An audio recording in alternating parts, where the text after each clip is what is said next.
go live. Okay, I'm on. I think I'm on. I believe I'm on. We're going to try this again, folks. Live stream here on my channel. This is something that I'd like to get more into. I think this is something that could be pretty popular, but we'll see what the reactions are, and we'll see if you guys join in on the chat. So anyway, let me try to do what I was trying to do in the first place, which is what I do on Facebook. And it's super easy on Facebook, by the way. There's nothing to it. You just click on a button and it goes. Here, it's a little more complicated. You gotta do a few little things and dodge a few bullets. But I like the idea of streaming and connecting with the audience and letting you guys ask questions and make comments, and I can reply to them. Maybe this is something we can do more of. So I did a live stream on Facebook earlier where I asked people if they were more into sound equipment or lighting equipment. And most people said that they were more into the sound. They were more into the music. They were more into their sound system, how it sounds and everything else. And lighting was kind of secondary to them. That was most people. There are a few people who really did like the lighting part. But I think most DJs like the music and they like the sound. So I'm curious as to where you land on that. Are you more into sound or are you more into lighting? And as I mentioned in our first attempt at this live stream, there are people who think that I'm a lighting guy because of all the lighting videos that I've done here on YouTube. But the truth is, I'm a music guy and I'm a sound guy.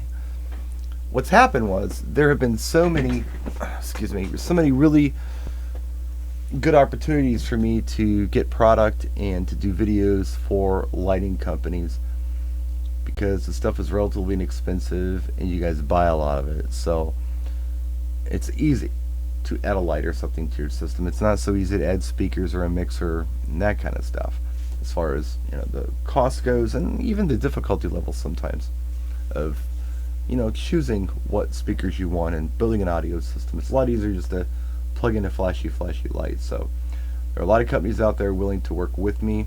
You can see lighting really well in video. So there's a lot of that kind of stuff that I've been able to do. Hey Mikey, I see you a lot on my video comments, and I really appreciate you checking me out and joining me here on the live stream. I appreciate the lighting videos. I learn a lot from them. Now, Mikey, I'm curious, what are you learning from the lighting videos? And I don't ask that in a coy way. What I'm saying is, what is it specifically that you're learning from the lighting videos? I've gotten that comment before from people, and I think sometimes what's happening is I'm doing a lot of DIY stuff and application stuff that people are finding useful, if that makes any sense. Now, I said this in the other live stream, and it's true. DJing has been historically a very DIY industry, meaning that there wasn't always a product industry for us. So, I'm getting a warning here. I just don't understand. Yeah, it's asking about keyframe frequency. I don't understand that, so you're just going to have to deal with it. Anyway, excuse me. What was I saying? Okay, Technics 1200. Iconic piece of DJ equipment, right? Everybody knows it. They recognize it as a piece of DJ equipment. Fact of the matter is, it wasn't made for DJs. It was made for consumer use and home use. DJs were able to apply it to what they do. Mixing, scratching, all that kind of stuff, because of the quartz movement and their pitch control. It's a piece for them to use to DJ. Now, everything was like that back in the day. There were really any products for DJs specifically, so this was very DIY. I remember those days. I remember putting things together at the hardware store and trying to make a system work. Whenever possible, I tried to buy something specifically made for DJs, but there wasn't a lot out there in the 80s. You just kind of had to make do or create things.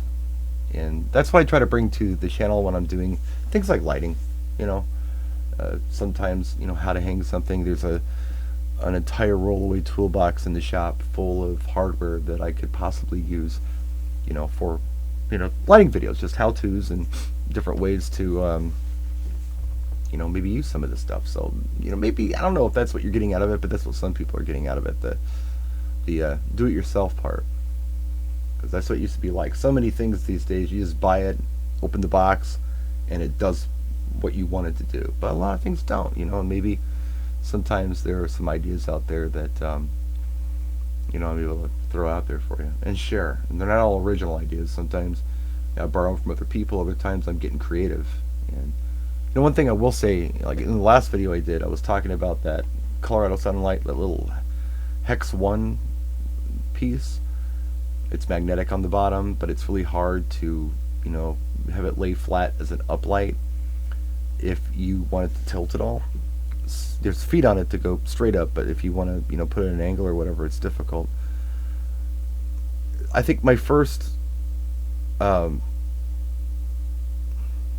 reaction to trying to figure out how to do something like that kind of looks really complicated. And what I have to do is I have to make it easier and easier and easier to the point where I can do a video on it, and then you can go to a hardware store and just buy this thing, and it's not a big deal. That's the challenge, keeping it simple, and you guys are definitely a motivator for me on that.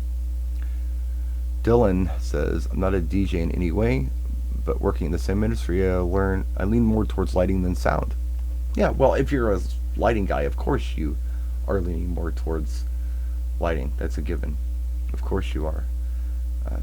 I guess I was, thinking more about the DJs. But lighting is, I like it. It enhances the experience of the music, and it creates kind of what I can only describe as like a surreal environment for anybody on the dance floor. They don't feel like that they're, I guess, in reality anymore, because all of these crazy weird things are happening around them with color washes and things. It's a little darker and a little more anonymous, and they might be more apt to get up and make a fool of themselves. So that's why I like lighting. That's the part of lighting I like. Now, getting real technical with it, I'm not that guy. I've made it very public that I'm not a DMX guy. Don't really care for it too much. But yeah, I like simple, effective lighting. When it comes to audio, we can get a little more complicated. We can get a little more expensive. That's cool. But when it comes to lighting, I just wanted to do stuff when I turn it on and plug it in. So the chat is open, and I want to encourage everyone to jump in and ask your questions. We're trying this live stream tonight. This is a test, and if it's good, I'll do more. I'll do something a little more polished, which might be welcome. I don't know.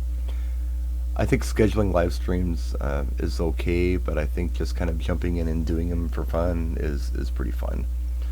So let me look down here. What's going on? Okay. It doesn't look like we've got too many people jumping in on this one. This is probably not the right time to do it at 1 in the morning on a Friday. A lot of guys are out working. But I thought I'd just give it a test and see how it worked. And not very good, but gotta start somewhere. Maybe we need better audio, maybe we need better video, maybe we need to plan this out better. But I just wanted to give it a try and see if anybody would jump in. So anyway, I appreciate you guys watching. I'm going to go ahead and end the stream now. And as always, thank you for your subscriptions and your comments and your reactions to the videos. It's a big deal. If you share them at all, thank you for that. And I'll keep making them if you keep watching them. Practice and enjoy.